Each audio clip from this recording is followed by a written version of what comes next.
पश्चिमी उत्तर प्रदेश में पलायन की बात करते हैं, यूनिटी के लिए करते हैं। गोरखपुर में मियां बाजार को माया बाजार, उर्दू बाजार को हिंदी बाजार, ये सब यूनिटी के लिए करते हैं। और इस देश को कोई भी समुदाय ना तालिबानी, ना उसामा और ना ही किसी पाकिस्तान का झंडा उठाता है। ये एक साजिश के तहत नफरत फैलाई जाती है। सनातन हिंदू धर्म का उपासक हूं, सर्वे भवन्तु सुखिनः सर्वे सन्तु निरामया की बात करता हूं। मैं किसी मत और मजहब का विरोधी नहीं, लेकिन जो भारत का विरोधी है मैं उसका विरोधी हूं। और अगर आप दलित मुस्लिम एकता की बात कर रहे हैं या यादव मुस्लिम एकता की बात कर रहे हैं तो वह सेकुलर हो गए। ये दोहरापन साफ। दोस्तों स्वागत है हमारे YouTube चैनल बकवास डिबेट न्यूज में। दोस्तों आज योगी आदित्यनाथ को कौन नहीं जानता। दोस्तों योगी आदित्यनाथ का एक पुराना वीडियो है जिसमें अजित अंजुम योगी आदित्यनाथ का इंटरव्यू ले रहे हैं। यह वीडियो 2017 के चुनाव के यूपी इलेक्शन के समय का है। दोस्तों इस इंटरव्यू में योगी आदित्यनाथ ने अजित अंजुम के सवालों का बेहतरीन तरीके से जवाब दिया और ऐसा जवाब दिया कि अजित अंजुम को पसीना आने लगा। दोस्तों इस वीडियो में आप देखेंगे कि कैसे योगी आदित्यनाथ अजित अंजुम की सारी हेकड़ी निकाल दी और उनको समझ में आने लगा कि लगता है अब योगी आदित्यनाथ हम मेरी बातों में नहीं फंसने से पहले अगर आप योगी आदित्यनाथ को प्रधानमंत्री के रूप में देखना चाहते हैं तो इस चैनल को सब्सक्राइब करें और वीडियो को शेयर करें। योगी आदित्यनाथ का एजेंडा क्या है? देखिए, भारतीय जनता पार्टी का जो एजेंडा है वही मेरा एजेंडा भी है। सामूहिक पलायन क्या कोई इश्यू नहीं यूपी में? केवल कैराना और कांधला तो मीडिया की नजरों में आ गया। मैं कह सकता हूं 2 दर्जन से अधिक कस्बे हैं पश्चिमी उत्तर प्रदेश में जहां पर पलायन हुआ है। आप गाजियाबाद में चले जाइए, वाल्मीकि बस्ती पूरी तरह खाली हो चुकी है। योगी आदित्यनाथ यहीं आप अपने एजेंडे पर आ गए। क्या आप आ गए पलायन पर?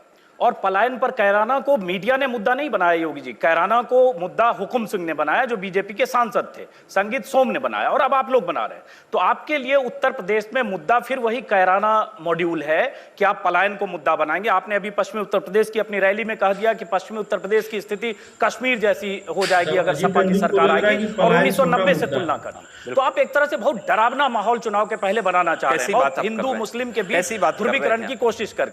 सरकारें आंखें बंद करके, जैसे समाजवादी पार्टी और बहुजन समाजवादी पार्टी उत्तर प्रदेश के अंदर मौन थी, मौन है, वैसे ही कश्मीर के अंदर की सरकारों ने भी वही मौन धारण किया हुआ था, उनको संरक्षण दिया। और यही स्थिति आज पश्चिमी उत्तर प्रदेश के अंदर है। अगर वहां रोका नहीं गया इस पलायन को तो निश्चित ही एक दिन ऐसा आएगा जब कश्मीर जैसी स्थिति पश्चिमी उत्तर प्रदेश के अंदर पैदा हो, वह दिन ना आए। हम लोगों की नैतिक जिम्मेदारी बनती है कि सत्ता बाद में आएगी, पहले उनको सुरक्षा की प्रति आगाह करें और वही काम हम कर रहे हैं। योगी आदित्यनाथ, बस यही जो आप बात कर रहे हैं, पश्चिमी उत्तर प्रदेश में जो स्थिति है उससे कई गुना बढ़ा चढ़ाकर आप बोल रहे हैं। कैराना में कुछ लोगों ने घर छोड़ा, लेकिन कैराना नहीं, 25 शहर, मैं दावे के साथ कह सकता हूं 2 दर्जन से अधिक ऐसे कस्बे हैं और दर्जनों गांव हैं। आप जाइए वहां थोड़ा मौके पे जाके। नहीं, दर्जनों गांव हैं तो वो तस्वीर और वो कहानी तस्वीर है ना, मौके पे जाइए आप। नहीं तो आपके सांसद सिर्फ कैराना की बात कर रहे थे, संगीत सोम कुछ इलाके की बात कर रहे थे। अब योगी आदित्यनाथ एक गाजियाबाद बोल रहा हूं, लेकर पहुंचे अपने, गाजियाबाद बोल रहा हूं, मैं मुरादाबाद आपको बोल रहा हूं, मैं मेरठ आपको बोल रहा हूं, आप देवबंद और उसके आसपास के क्षेत्रों में चले जाइए, आप बरेली में चले जाइए, सब जगह लोग छोड़कर चले गए। हर जगह लोग व्यापक स्तर पर पलायन हुआ है। बहुत एग्जैजरेटेड, बहुत अतिरंजित बात आप जाइए ना, आप क्या आप एक बार निष्पक्ष अपनी टीम को नहीं, मैं जाता हूं, हमारी टीम भी जाती है योगी जी, लेकिन हम योगी की आंख, योगी का चश्मा, योगी का एजेंडा लेकर नहीं जाते। योगी तभी बोलता है क्योंकि योगी दूरदर्शी होता है। देखिए, समझदारी इसी में है कि हम ठोकर खाने का इंतजार न करें। समझदारी यह है कि ठोकर अगर कहीं लग रही है तो हम उसी से सबक सीख जाएं। कश्मीर में ठोकर लगी है, पश्चिमी उत्तर प्रदेश में ठोकर न लगे, यही हमारे लिए समझदारी है। योगी आदित्यनाथ रोकें और सख्ती के साथ रोकें। लेकिन ये डराकर ऐसा लगता है कि आपका पूरा गेम प्लान यूपी के लिए, पश्चिमी उत्तर प्रदेश के लिए योगी का एक अलग गेम प्लान है। मेरा कोई अलग गेम प्लान नहीं है। जो हमारे चुनाव मैनिफेस्टो का हिस्सा है, इलेक्शन मैनिफेस्टो का हिस्सा है, मैं उसी के अंतर्गत इन सब बातों को उस मैनिफेस्टो में है कि 25 जगह पलायन हुआ। हमने 25 जगह पलायन नहीं, हमने सांप्रदायिक हिंसा से संवेदनशील क्षेत्रों में सामूहिक पलायन की घटना को रोकने के लिए वहां पर स्पेशल टास्क फोर्स गठित करने की बात और डिप्टी कलेक्टर की तैनाती और जिलाधिकारियों को वहां के लिए पूरी तरह जवाबदेही बनाने की बात कही है। आपके लिए पलायन बहुत बड़ा इशू है। पलायन बहुत बड़ा इश्यू है बिल्कुल आपके लिए होगा, विकास के साथ साथ सुरक्षा भी आवश्यक है। कोई इशू होगा भी नहीं चुनाव में योगी जी, क्योंकि आपकी पूरी पर्सनालिटी, आपका भगवा वस्त्र और आपका कट्टर हिंदुत्व, आपकी छवि आपको पलायन के पास ले जाएगी। लेकिन मैं प्रधानमंत्री मोदी के पास ले जाऊंगा। होता है, एक मिनट सुन लीजिए, हमने विकास की बात भी कही है, 70 लाख नौजवानों को रोजगार की बात भी हम लोगों ने इस बात में कही है, मंचों पे भाषण भी हुए हैं। लेकिन आप उसके एक पक्ष को लेकर के चल रहे हैं। लेकिन हाँ, मैं फिर कहता हूं कि विकास के साथ साथ सुरक्षा एक इशू है और हम इसको लेकर के जनता के पास जाएंगे। तो सुरक्षा इशू है, मतलब हिंदुओं को की सुरक्षा इशू है, हमने सबकी बात मारे जाएं अगर, हमने जाति मत और मजहब की बात नहीं कही। आप मेरे भाषण को कोट कर रहे हैं, वहां पर ना हिंदू है ना मुस्लिम है, उपद्रवी कोई भी है आप उसके खिलाफ कार्रवाई करिए। लेकिन नहीं, आप एक बात तो सुनिए पहले।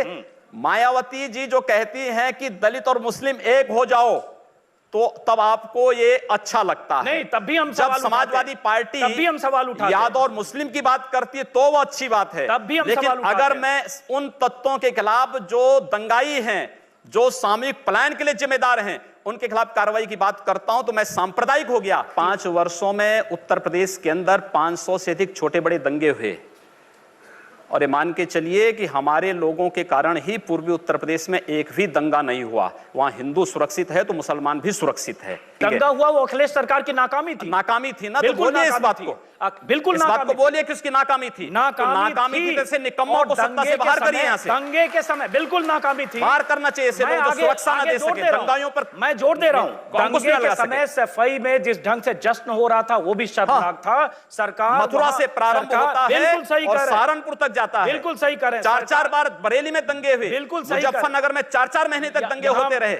अगर सरकार मुस्तैद होती तो जिस ढंग से दंगे कई दिन तक भड़के, शक्ति का संतुलन हम लोग पूर्वी उत्तर प्रदेश में कर रहे हैं और आवश्यकता पड़ेगी पश्चिमी उत्तर प्रदेश में वो संतुलन करेंगे, सबको सुरक्षा देंगे, लेकिन दंगाइयों को किसी भी स्थिति में बख्शेंगे नहीं। तो ये आप डरा रहे हैं? डरा नहीं रहा हूं मैं, हम लोगों ने नियंत्रित किया है, बिना सत्ता के बल पे किया और आगे भी करेंगे हम लोग। जिस ढंग से आप डरा ये रहे हैं पश्चिमी उत्तर प्रदेश के लोगों को, मैं डरा नहीं रहा हूं, उनको जागरूक कर रहा हूं कि जिस ढंग से पूर्वी उत्तर प्रदेश में गोरखपुर में आपकी हिंदू युवा वाहिनी जिस ढंग से काम गोरखपुर ही नहीं, हम लोगों ने आजमगढ़ को भी नियंत्रित किया है। अगर जरूरत पड़ी आजमगढ़ से सब लोग डरते थे, अब आजमगढ़ में हर व्यक्ति जा सकता है। आप आजमगढ़ में जाने में किसी को संकोच नहीं, और ये मान के चलिए किसी ने किया तो हिंदू वाहिनी जैसे संगठनों ने किया है, और आगे भी हम लोग करेंगे, रोकेंगे।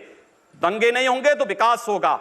और उत्तर प्रदेश में सपा बसपा ये दोनों सरकारें उन दंगाइयों को लखनऊ में लाकर के सम्मानित करते थे। स्टेट प्लेन का दुरुपयोग होता था, इन दंगाइयों को लाकर के सम्मानित किया जाता था। लेकिन क्या ऐसे दंगाइयों से, अगर दंगा ऐसे होता है तो योगी आदित्यनाथ की हिंदू युवा वाहिनी या योगी आदित्यनाथ के कार्यकर्ता निपटे, ये तो फिर अराजक स्थिति होगी। देखिए, जब सरकारें निकम्मी हो जाएंगी, एक भी उदाहरण आप नहीं दे सकते जहां पर किसी हिंदू संगठन ने दंगा किया हो या अपने स्तर पर कोई कानून अपने हाथों में लिया हो।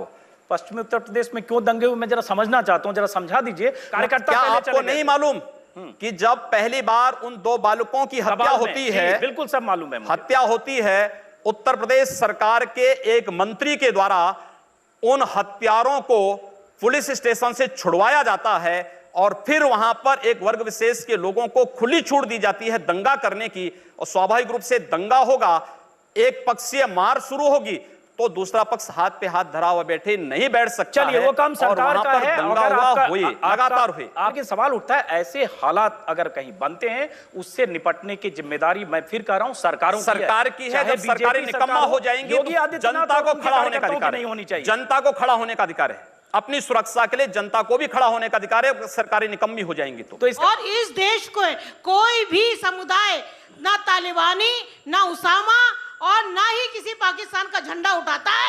ये एक साजिश के तहत नफरत फैलाई जाती है।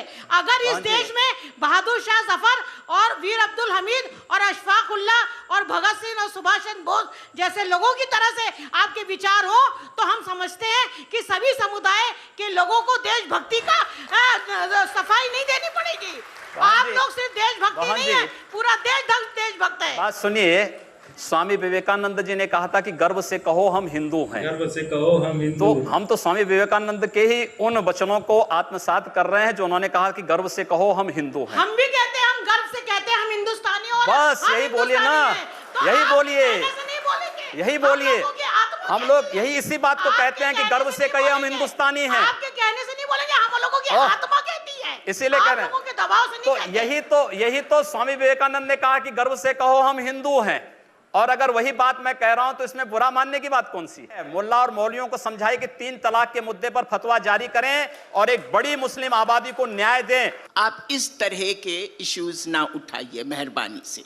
ये वो वक्त आ गया है कि आप देखें कि मुसलमान, औरतों का क्या मुद्दा, मुसलमान खुद मर्द भी एजुकेशन में कितने पीछे है। ये बात उन दलों को समझानी चाहिए जो मुसलमानों को केवल आजादी के बाद वोट बैंक बना करके रख दिए हैं। योगी जी से मैं सहमत हूं कि आप जो सवाल इनको कह रही हैं, ये उठाएं मुसलमानों की गरीबी, गुर्बत और इसकी बात, वहां जो पार्टियां जो मुसलमानों को सदियों से, दशकों से वोट बैंक समझती है, वो पार्टियां भी वहां मुसलमानों के सिर्फ वोट बैंक समझती है, उनके विकास की बात कम करती है। चुनाव में रमजान के मौके पर, ईद के मौके पर टोपी लगाकर मुसलमानों के साथ तस्वीरें खिंचवाते नेता भी मुसलमानों का भला नहीं करते। आप ये मानते हैं, आप थोड़ा गुस्से में हैं, तो मैं कोई गुस्सा नहीं हूं, मैं आपको बता रहा हूं।